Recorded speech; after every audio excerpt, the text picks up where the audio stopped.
Shalom. Saudara yang dikasihi Tuhan, sebelum saya memulai ini, hidup tentang rumah tangga, hubungan suami istri. Yang pertama adalah realita kehidupan. Hidup yang sebenarnya itu adalah dalam rumah tangga. Itu hidup. Kita percaya tadi pagi, dari pagi siang, bagaimana kita hidup yang diubah oleh Tuhan untuk menjadi serupa dengan Yesus yang diinginkan oleh Yesus. Seperti itu. Saya ingin mengajak kita terlebih dahulu melihat Roma 8 ayat 29. Roma 8 ayat 29. Apa yang punya tujuan, rencana. Tuhan itu punya rencana, punya kehendak. Menciptakan kita juga Tuhan punya rencana, punya keinginan, punya kehendak.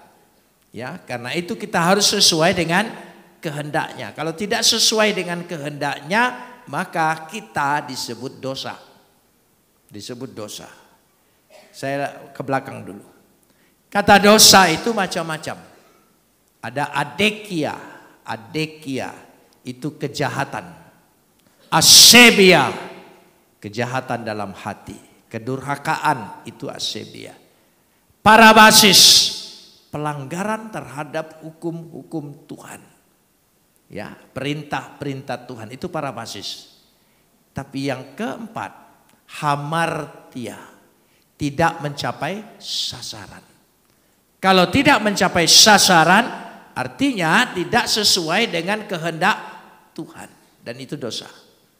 Mungkin kita sudah tidak lagi adekia, asebia, parabasis. Tapi kita jangan-jangan hidup kita ini tidak sesuai apa yang diinginkan oleh Tuhan. Dan realnya keinginan Tuhan itu ada dalam kehidupan rumah tangga. Itu praktek nyata. Ya, praktek nyata. Sebab ada keinginan, kembali lagi di sini.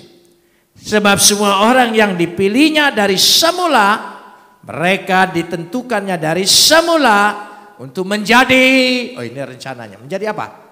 Serupa dengan gambaran anaknya. Menjadi serupa. Ya, serupa, menjadi serupa. Kata Ibraninya, kata Yunaninya bagus sekali, menjadi serupa, dikatakan sumor paus. Kata ini mengandung menjadi serupa. Ya, menjadi serupa. Jadi bukan mirip, tapi menjadi serupa. Kita jangan mirip, kita harus betul-betul serupa. Ya. Jadi dengan kata lain, kalau kita menjadi serupa dengan Yesus dalam segala kehidupan kita, itulah kehendak dan keinginan Tuhan. Apakah kita sudah mengikuti kehendak dan keinginan Tuhan? Itulah yang disebut hamartia, tidak sesuai dengan keinginan Dia. Ya. Nah, karena itu kita lihat di sini serupa dengan supaya anaknya itu menjadi yang sulung. Yang sulung maksudnya teladan, role model kita. Kita harus seperti Yesus, meniru Yesus. Ya, meniru Yesus. Bukan mendekati, betul-betul serupa dengan Yesus. Saya ingin lanjutkan sekarang ini. Tuhan itu punya kehendak dalam kehidupan manusia luar biasa, termasuk dalam pernikahan, rumah tangga. Pernikahan, ya, perkawinan itu bukan hasil budaya manusia yang makin lama makin tinggi, bukan. Dari semula, sebelum manusia punya budaya, Tuhan sudah punya rencana. Manusia ini harus berumah tangga lewat pernikahan dan perkawinan. Itu di situ. Karenanya kalau kita lihat di sini, kita kembali dulu ke atas, ya. Kejadian pasal 2 ayat 18, Kejadian pasal 2 ayat 18. Adonai Tuhan berfirman, tidak baik. Saudara perhatikan, tidak baik. Berarti harus yang baik. Tidak baik manusia itu seorang diri saja. Ya, artinya untuk menunjukkan begitu tegasnya konsep Tuhan tentang rumah tangga. Jadi dengan demikian aku akan menjadikan seorang penolong baginya yang sepadan dengan dia. Yang sepadan dengan dia. Jadi saudara perhatikan yang sepadan. Ya, sepadan itu negeb. Negeb. Ya, negeb itu artinya pasangan yang tepat. Saya kasih contoh yang sangat sederhana. Saudara beri sendal, ya pasti ada kanan ada kiri. Tapi itu pasangannya. Ya, pasangannya. Coba kalau kiri semua. Atau kanan semua. Jadi jangan saudara pikir punya istri itu nurut semuanya. Itu berarti bukan pasangan, itu kiri semua. Atau kanan semua. Memang suami istri itu harus ada perbedaan. Tapi perbedaan tetap dia sebagai satu pasang. Itu maksudnya. Jadi jangan saudara pikir negeb itu ya sepadan yang betul-betul sama. Ya nurut terus tidak cerewet. Cari orang bisu. Dia pasti tidak cerewet. Paling ya sudah. Oh, gitu ya sudah. Tapi hati-hati kalau orang bisu ngamuk. Saudara ya. Jadi disitulah yang sepadan. Jangan lupa. Dia bicara dengan manusia, dengan Adam itu. Aku berikan itu sepadan dengan engkau. Nanti dikasih contoh. Ya, aku menjadikan apa? Penolong. Yang sepadan ini sebagai penolong. Saudara, kata penolong ini dalam bahasa Indonesia terlalu ringan. Ya, kadang-kadang agak mirip ban serep. Ya, diperlukan baru dipakai, tidak diperlukan masuk kotak. Itu namanya kotak pertolongan, ya. Penolong di sini bahasa Ibraninya Ezer. Saya ucapkan dengan spell yang pelan supaya saudara bisa mencatatnya. Ezer, penolong, ya artinya yang memang betul-betul diandalkan. Tanpa itu tidak berkutik. Itu penting sekali. Nanti ingat, tanpa itu tidak berkutik. Jadi dengan kata lain dia sangat membutuhkan. Ya, jadi sekali lagi istri itu adalah penolong. Sekali lagi istri itu apa? Istri itu apa? Apa? Saya dengar parongrong.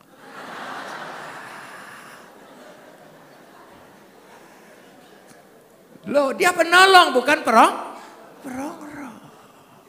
Itu penting, tolong ingat, ini nanti nyambung ayat-ayatnya. Dia nyambung. Bagaimana cari istri yang penolong, bukan perongrong. Bahasa Ibraninya apa tadi? Ezer. Apa? Apa? Kok saya dengar herder?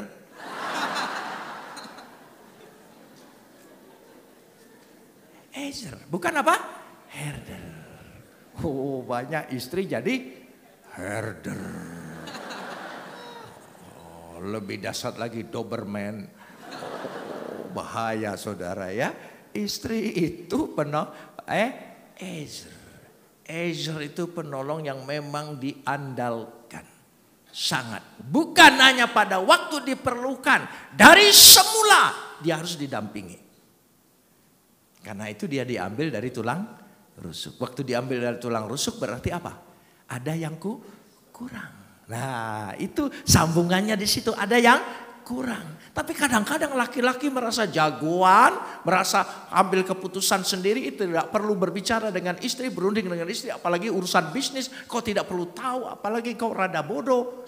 Ya, itu engkau tidak mengerti liku-liku, dia tidak menyadari bahwa tulang rusuknya sudah hilang. Kenapa dia tidak menyadari? Nanti ayatnya berkata, ditutupin dengan daging. Jadi dia tidak tahu. Jadi dia rasa sombong sendiri. Nah ini, jadi ada maksud Tuhan. Ya, kita lanjutkan sekarang ini. Ya, dari ayat 18 tadi. Perhatikan saudara, ya, luar biasa manusia itu. Ya, dikatakan dengan jelas sekali. Dan ketika dia membuat manusia itu, ya, kembali lagi ya dari pasal 2 ayat 7, sekarang pasal 2 ayat 8. Pasal 2 ayat 8. Rencana Tuhan dalam suami istri, dalam rumah tangga. Selanjutnya Adonai Tuhan membuat taman di Eden. Taman, saudara, bukan kebun, bukan tempat sampah, bukan ladang, tapi taman. Saudara bayangkan sebuah taman nyaman tidak?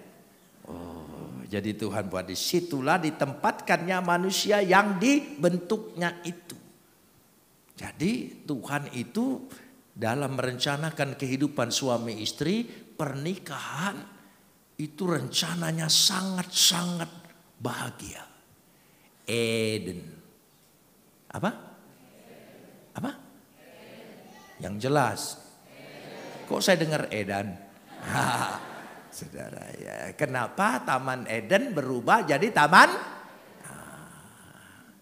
Kita mau rubah. Kalau keadaan rumah tanggamu seperti ini, sore hari ini Yesus sanggup rubah Edan jadi Eden. Amin saudara. Beri kemuliaan bagi dia. Dia sanggup. Tapi realitanya memang betul-betul berumah tangga itu kadang-kadang bisa membuat kita gila. Gila loh kalau dirongrong terus. Aduh. Dari luar, dari dalam segala macam ya. Itu betul-betul. Makanya kadang-kadang pernah enggak rasa. Ya ibu juga kalau punya suami ya seenaknya ini. Rasanya betul-betul tinggal di rumah sakit jiwa kan. Ya saudara ya. Rasa hampir gila. Pernah enggak rasa jangan-jangan saya sudah gila? Pernah enggak? Ayo pernah enggak? Jangan-jangan saya sudah gila? Pernah enggak? Ya kalau pernah itu berarti belum gila. Tapi kalau tidak pernah, itu sudah gila. Kenapa? Karena orang gila tidak pernah sadar dirinya. Oh itu bahaya saudara. Tapi kalau orang merasa aku hampir gila, itu dia sadar. Itu dia gila. Jadi kadang-kadang aduh masalah ini begitu berat. Kadang-kadang suami punya masalah tidak terungkap dengan istri. Saking beratnya tidak bisa diomongkan. Dia tanggung sendiri, pendam sendiri. Nanti meledaknya lain. Ya, mulai garang dan marah. Istri juga begitu. Tidak terungkapkan dengan suami. Tekanannya, segalanya. Tidak terungkapkan. Muncul jerawat. Dari situ saudara. Dia dibuatkan di Taman Eden. Kita langsung masuk. Kita langsung masuk ayat 21. Masuk kepada ayat 21. Lalu Adonai Tuhan membuat manusia itu apa? Ketika ia tidur, Adonai Tuhan mengambil salah satu rusuk daripadanya, lalu menutup tempat itu dengan daging. Kenapa Tuhan ketika mengambil rusuk Adam, ya Adam disuruh tidur? Kenapa? Ayo. Tardema, lelap. Ada orang berkata, oh dia perlu dibius. Itu Tuhan loh. Tidak perlu bius.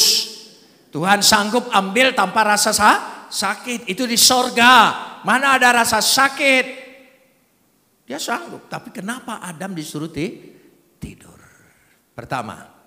Ya, saudara perhatikan. Ini ayat, jangan saudara pikir. Kalau baca ayat tidur, oh ya sudah tidur gitu saudara ya. Lalu saudara mikir sendiri, Tuhan itu punya maksud. Adam itu ciptaan pertama. Makanya kalau saudara baca tadi dari ayat 19, 20, ya saudara perhatikan di situ. Adam itu menciptakan segala sesuatu. Oh dia menjadi kepala, dia punya pengetahuan dahsyat, seluruh makhluk ya dinamain oleh dia.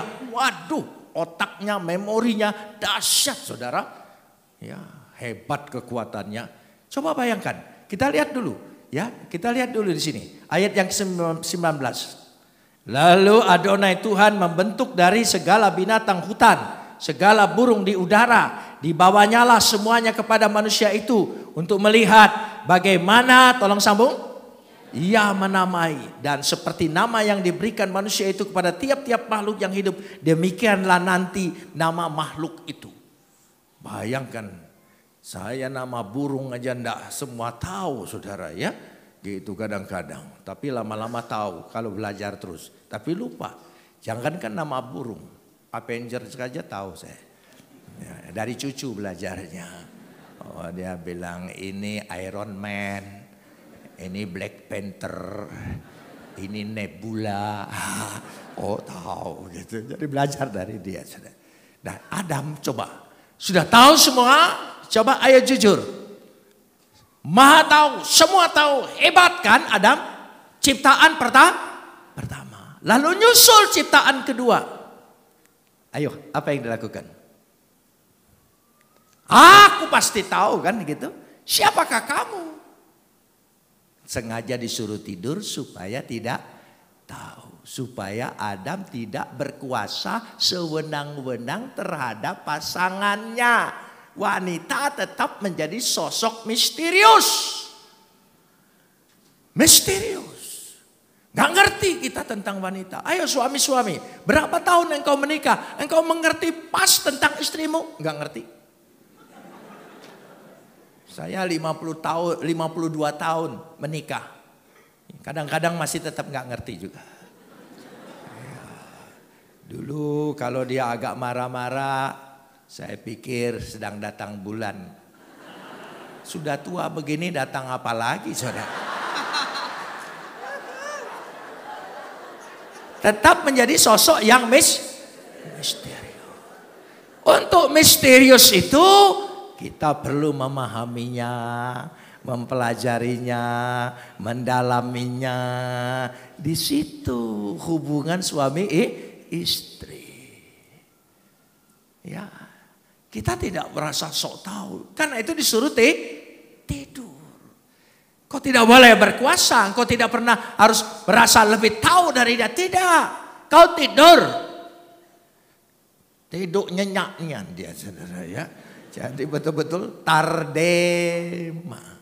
Saya sedang mikir Alkitab ini diterjemahkan ke bahasa Palembang. Itu bagaimana kalau bahasa Palembangnya?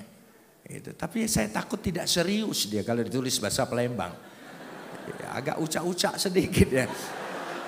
Gitu saudara. Ya sudah sampai di situ dulu ya. Jadi dia dibuat tidur. Sekali lagi kita baca ya. Manusia itu apa? Tidurnya. Begitu bangun sudah tersedia.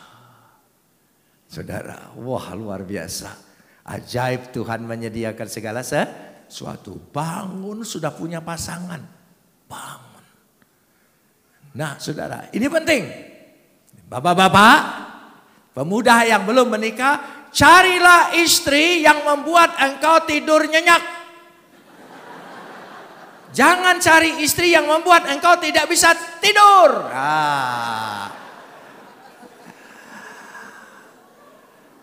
Itu. Amin. Tardema, tidur nyenyak. Karena itu saudara, laki-laki, suami-suami mau memahami istrimu harus penuh kesabaran, ketelitian, rasa ingin tahu, mempelajari. Kadang-kadang istri kita menjadi objek kuman, virus. Hati-hati mempelajari dia saudara, bisa ketularan gitu ya.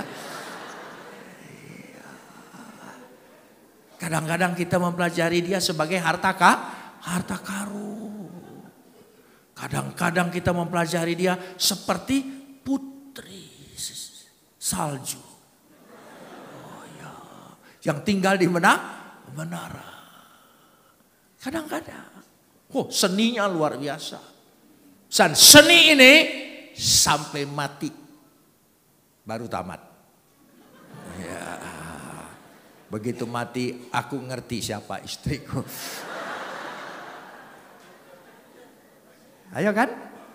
Ayo duda-duda begitu kehilangan istri tahu rasanya memang dialah satu-satunya yang mengerti aku. Dia ganti lagi dari nol lagi.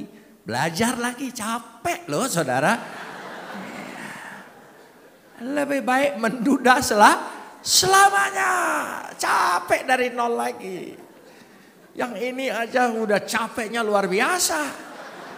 Belajar yang baru lagi. Ketemu milenial. Tambah susah lagi. Ya, jadi jangan terpikat. Jangan terpikat. Sekarang ini godaan itu banyak.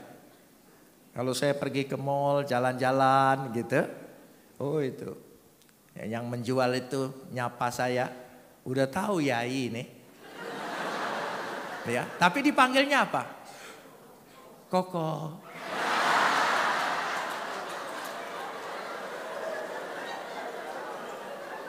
Langsung berbunga-bunga. Dari nggak beli jadi beli.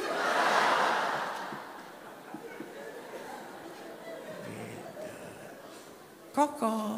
Waduh. Ini koko. Tapi kalau ngaca malu. Kokon cek-cek. Nah di situ.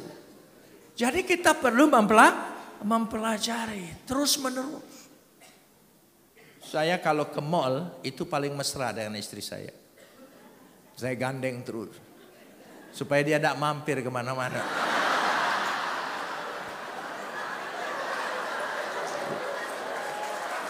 Iya.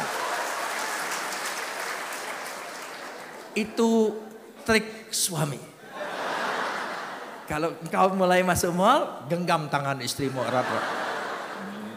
Seperti mesra. Kalau paksa, ayo sini.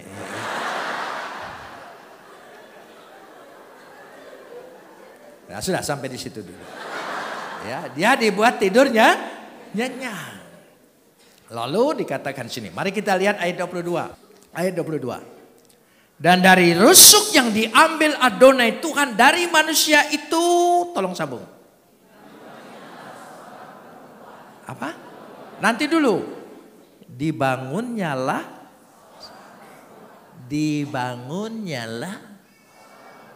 Siapa yang membangunnya? Bukan hanya diciptakan, tapi yang cocok buatmu. Cocok, dia tahu. Yang pesek ini cocok buatmu. Dia tahu. Dibangunnya. Nah itu yang penting sekali. Bahwa dia memang disiapkan, disediakan sebagai penolong yang sepadan. Karena dia dibangun oleh Tuhan. Amin. Coba dibangunnya lah apa? Saya hanya dengar ibu-ibu ngomong ini. Bapak-bapak suaranya apa? Dibangun nyala apa? Apa Pak? Jadi jatahmu seorang, bukan beberapa orang. Jangan nambahin ayat.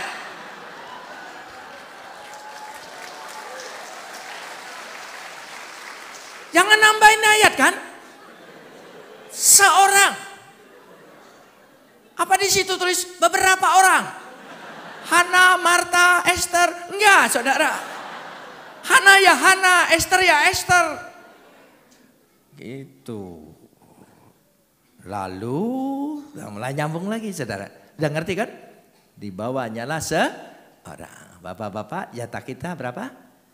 Ya cukup seorang. Kasihan yang lain belum dapat. Banyak bujang tua, jadi kasihan ya. Sudahlah, jangan diserobot terus. Lalu, tolong sambung.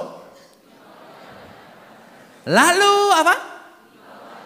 Oh ini betul. Jodoh di tangan tuh Tuhan. Harus dibawa Tuhan. Ya jangan dibawa dukun. Saudara harus dibawanya lah. Kemana dibawanya lah? Ya, jadi perempuan itu dibawa Tuhan kepada laki-laki. Adam pada suami. Siapa yang bawa?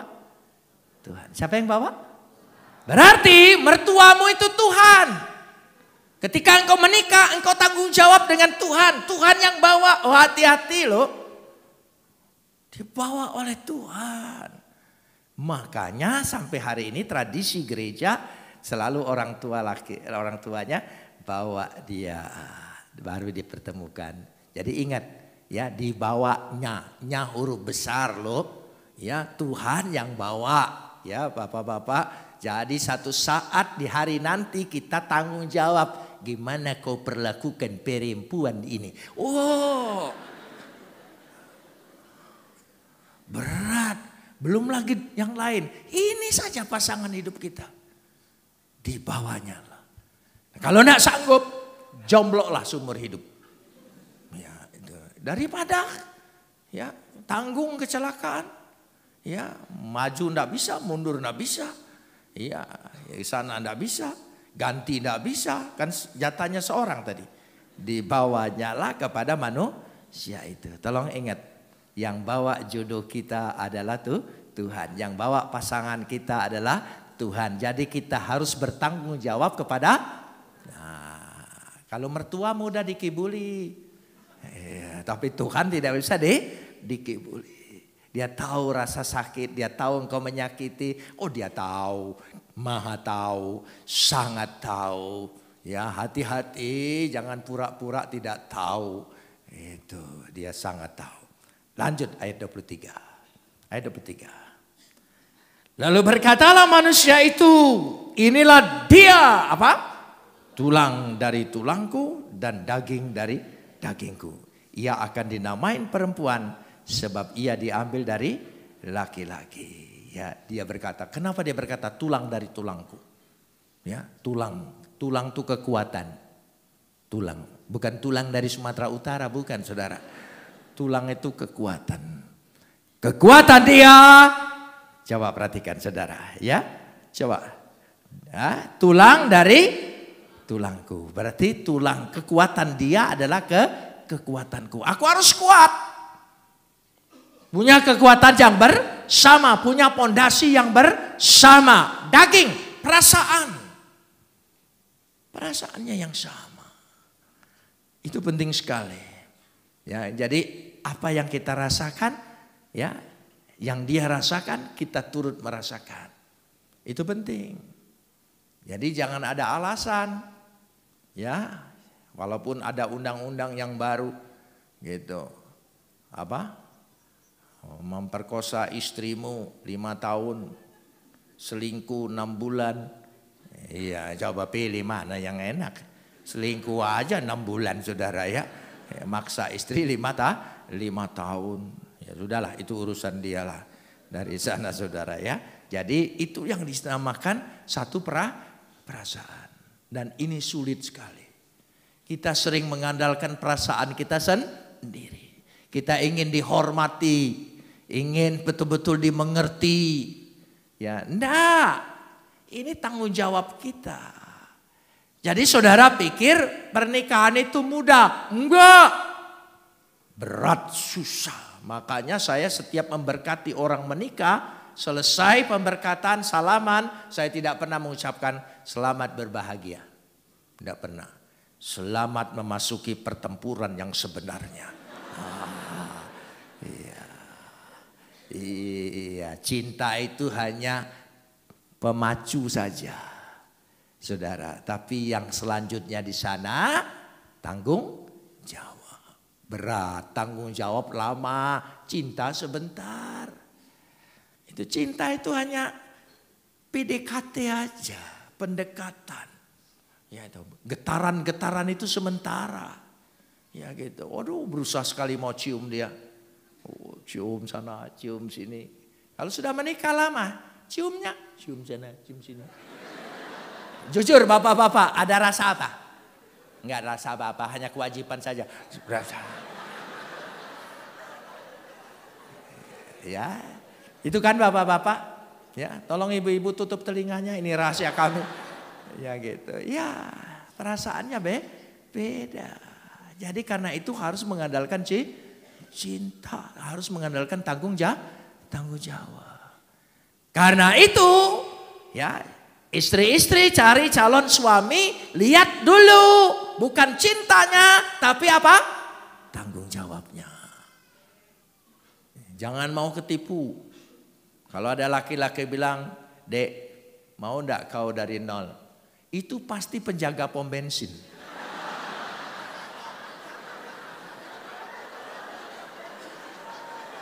Loh ya kan, penjaga pom bensin selalu berkata, "Pak, dari nol." Gitu. Jangan mau. Yang harus dilihat memang dia tidak mendadak kaya, dia harus kaya, dia segala macam, tapi lihat dia punya tanggung jawab. Itu penting sekali. Saudara, tanggung jawab itu paling berat. Dan engkau harus meneliti rasa tanggung jawabnya. Di mana? Ya, jangan hanya dilihat yang pertama saja. Oh, kalau pertama nyebrang aja di tuntut. Kalau sudah kawin kayak bebek. Saudara, enggak lagi dituntun, saudara ya. Itu. Sabar gitu kalau sedang jemput dia belum nikah. Ya, walaupun kita orang Indonesia sok Hollywood, pakai buka pintu untuk dia dulu. Apalagi diliatin mertua, aduh, masuk dia dulu, tutup gitu. Baru kita masuk, setir. Sudah menikah, tenten, cepat dikit. Dia baru make up separuh.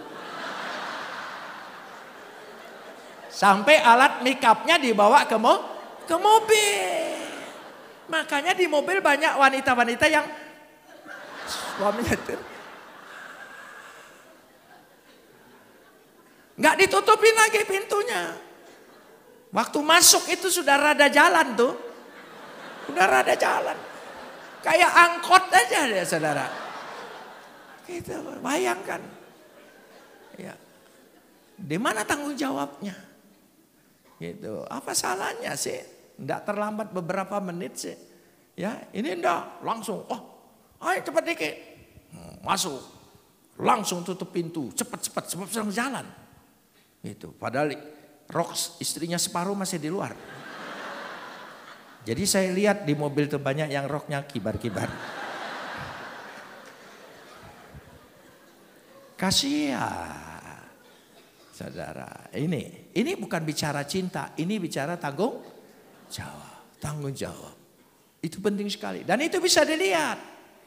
Ya, jadi sekali lagi itu harus punya tanggung jawab. Kita benar-benar melihatnya. Belum terlambat untuk memperbaiki. Belum terlambat. Bukan kekuatan kita, Yesus yang berikan kesanggupan itu. Amin. Yesus sanggup berubah. Sanggup berubah. Kita lanjutkan tadi ayat tadi ya, kita masuk pada ayat ini. Ya, kita lihat di situ. Ya, setelah tulang. Sebab itu seorang laki-laki akan meninggalkan ayahnya dan ibunya, tolong sambung.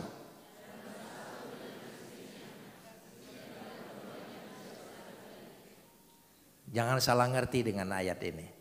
Saya ingin menjelaskan, banyak orang salah ngerti. Kalau kita sudah menikah, kita tidak perlu lagi punya tanggung jawab dengan orang tua. Itu keliru.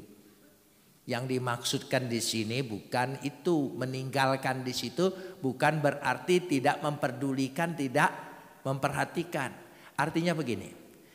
Waktu kita dilahirkan kan dari ibu bapak kita. Ibu bapak kita membangun pondasinya. Ya, suami sebagai istri. Kita lahir dari kedua pondasi orang tua ini. Lalu ketika kita menikah, kita tidak boleh andalkan lagi pondasi orang tua ini karena kita harus membangun pondasi kita sendiri. Itu maksud ayat ini. Bukan ada ayatnya mah. Ya, ini pokoknya sudah tinggalkan, ya sudah tinggalkan. Ada tanggung jawab. Itu bukan itu, jangan salah ayat ini. Ya, jadi dia meninggalkan ayah dan ibunya, tidak lagi mengandalkan ya, pondasi kekuatan orang tuanya. Dia harus bangun sendiri. Karena itu susah payah apapun jangan ngadu. Telan sendiri. Jangan bawa-bawa. Apalagi sampai dipasang di status Facebook. Ini betul-betul buyan orang ini. Saudara, ya iya masa dipasang begitu, ada sedikit pakai bahasa sindiran sedikit. Nyindir suami. Tidak bisa ngomong langsung masuk Facebook. Saya sering baca itu loh. Sering baca itu. Gitu. Coba saudara masuk di situ. Dan dia senang. Tak sahabat-sahabatnya dari Facebook. Like. Berapa like. Dia senang. Maksudnya like itu apa? Syukur. Syukurlah kau. Gitu.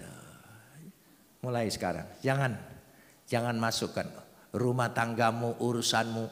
Ya, orang tuamu sendiri tidak boleh tahu. Ya, harus betul-betul dapat menyelesaikan berdua, pondasi berdua. Amin. Jangan sedikit-sedikit ngadu. Gitu. Kalau istri tidak bisa masak, ya masukkan sekolah masak. Loh iya, jangan ngeluh. Jangan ingat orang tua. Kau ini tidak pintar masak seperti ibu saya. Waduh, istrinya tersinggung kan? Ya, lalu istrinya jawab, kenapa tidak kawin dengan ibumu? Pas ibunya ada di rumah. Ini mantu model apa katanya? Aku suruh kawin dengan, wah mulai ribut, berantem, saudara. Lalu ya bersatu dengan istrinya. Coba apa? Bersatu dengan istrinya. Perlu bersatu dengan istrinya, itu perjuangan, itu proses. Dua pribadi bersatu begitu saja nggak bisa. Kita dilahirkan, dididik, budaya, orang tua sangat beda kan? Kita tidak kawin dengan saudara. Kita menikah dengan perempuan yang lain. Ya, cara famili dia berbeda dengan kita. Ulah kita bersatu, berarti kita harus meninggalkan semuanya, kita bersatu. Saudara mau bersatu? Mau bersatu? Aminnya kecil, mau bersatu? Berarti pertahankan terus. Apapun kejadiannya jangan sampai berpisah. Bersatu. Bukan berpisah. Bersatu. Baca ini yang jelas. Ya, sehingga apa? Keduanya menjadi apa? Untuk menjadi satu. Proses lagi. Luar biasa. Saling mempelajari, bukan saling trik, bukan saling caci, bukan, saling memahami, mempelajari. Makanya saya selalu anjurkan, saudara saya rumah tangga pendeta, istri saya pendeta, sama-sama pendeta ini, bisa perang ayat. Saudara, ya, sama-sama pendeta, sama-sama pengkhotbah. Bisa saling nyindir. Ya kan bisa, sumpah bisa. Tapi saudara, apa tidak pernah bertengkar? Bertengkar. Ribut. Makin tua makin ribut. Saudara. Sebab kadang-kadang saya bilang, "Mah, nasi goreng aja. Pelan-pelan mesra nasi goreng." Istri saya bilang, "Apa-apa?" Maklum lah tua nggak denger. Nasi goreng. Gitu. Bukan tidak mesra. Ya, faktor U. Itu saudara. Jadi dari situ.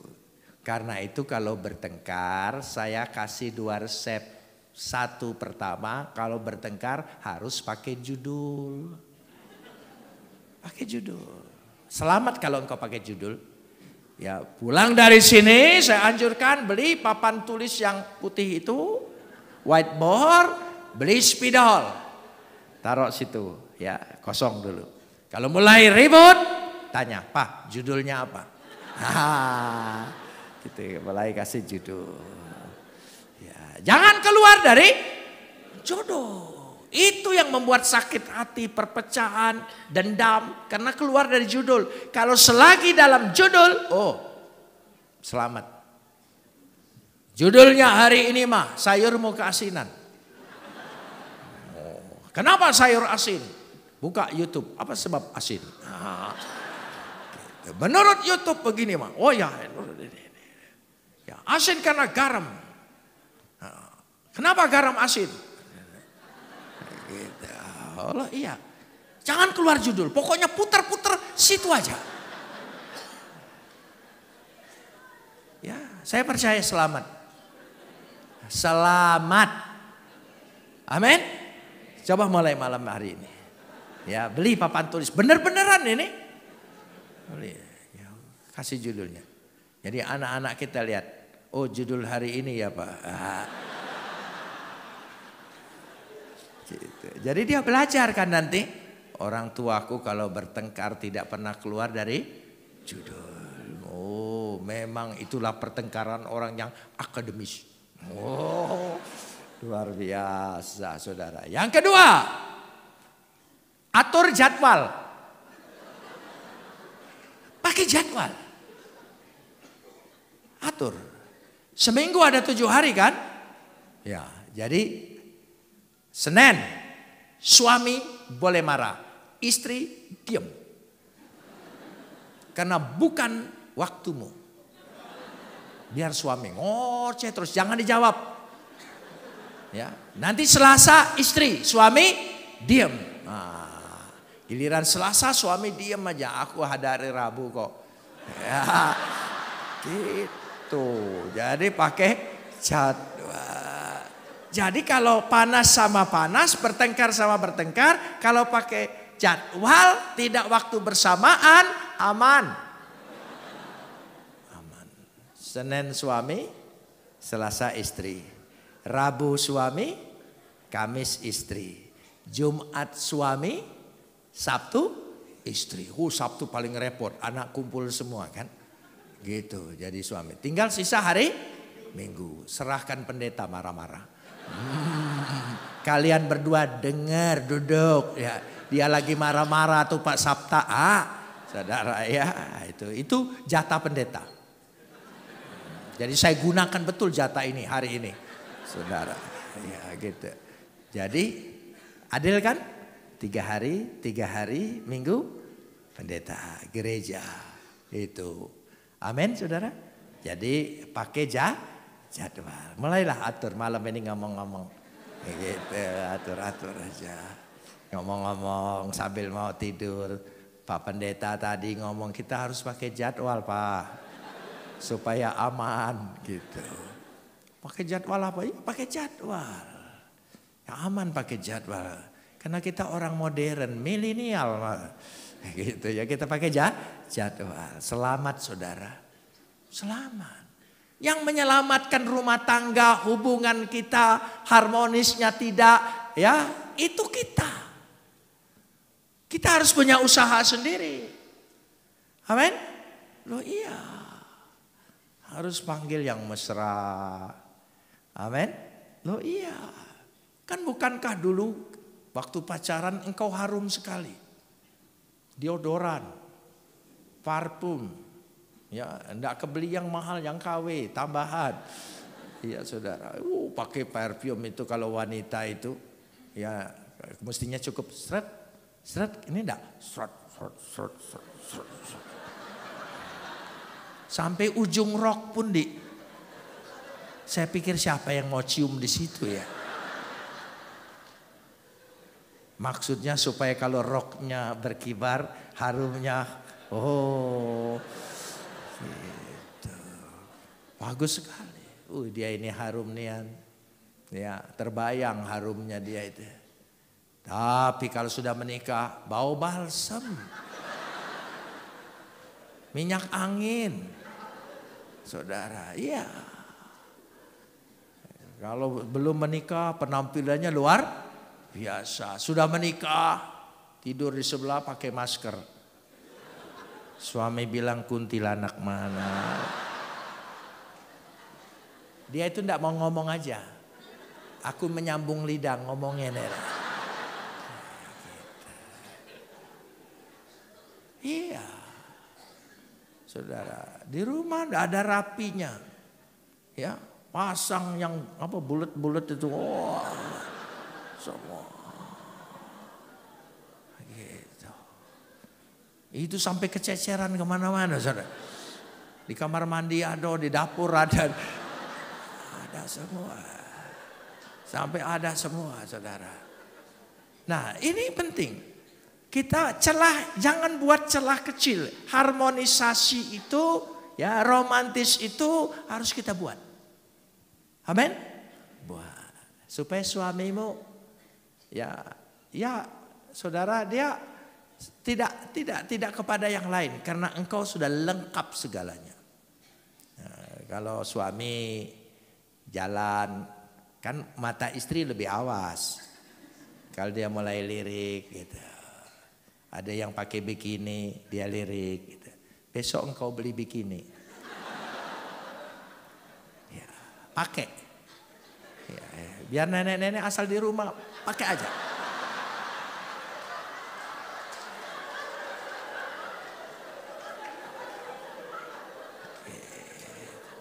Pasti yang dimarahin cucunya marah gitu. Ya, ay nyai kok ini apa katanya. Gitu ya, tapi tidak apa-apa. Pakai. Amin saudara. Pakai. Supaya dia tidak lirik lagi. Nah, jangan lirik yang lain. Ini nih aku sudah beli begini. Nah. Gitu. Gitu. Dia kan gitu. Kan takut ketahuan istrinya, kan jadi lihat sepintas saja. Padahal ini yang lain sana lihat lagi. Iya. Itu.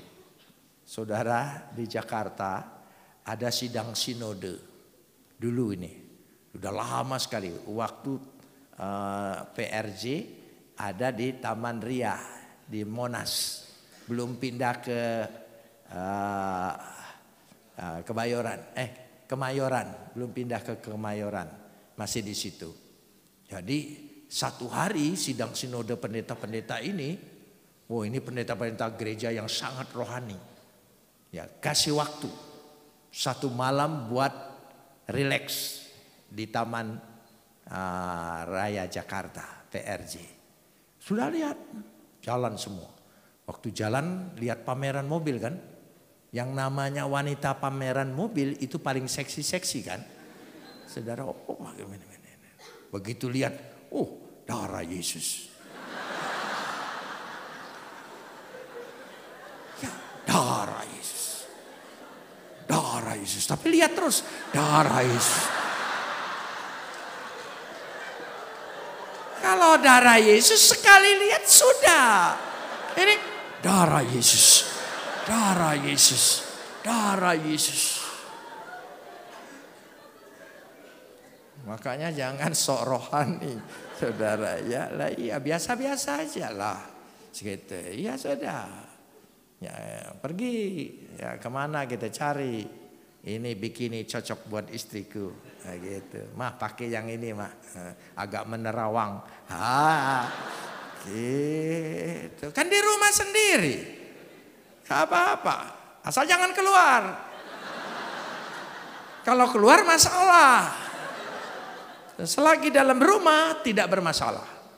Tidak bermasalah. Amin.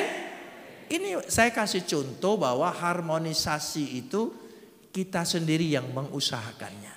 Saya tahu ibu-ibu, bapak-bapak lebih tahu apa kira-kira suamimu, apa kira-kira istrimu. Apa yang menyenangkan dia? Ayo buat. Amin. Oh iya, itu penting sekali. Ya, istri saya itu pintar masak. Sangat pintar. Makanan enak di luar dia rasa, nanti di rumah dia buat lebih enak dari restoran. Itu cara suami bijaksana. Jangan ngomong, lemak ian yang di sana itu. Tidak boleh. Kau ini lebih lemak nian, kalau kau buka restoran laris, aku yang pertama makan terus-terusan. Gitu, itu bijaksana. Gitu, jangan muji orang di depan istri, pujilah istri. Pasti setelah engkau puji, langsung dia tanya, Pak, besok mau makan apa? Langsung makan apa? Pindang baiklah. Istri saya orang Sunda, tapi seluruh makanan Palembang dia pintar masak. Dia masak semua. Hebat enggak? Ya. Saya kalau di luar jarang sekali ke restoran Sunda. Enggak. Istri saya orang Sunda. Kami tiap hari restoran Sunda. Di rumah ngapain saya ke restoran Sunda lagi? Dia masak lebih ini bukan pura-pura, ini beneran. Beneran kan, Ma? Beneran. Ini beneran. Karena seluruh cucu saya puji dia. Soal masak, oh Nyai masakannya itu enggak ada bandingan, enggak ada tandingan. Aku sedang mikir, apa cucuku ini niru aku. Sudah mulai pintar menjilat.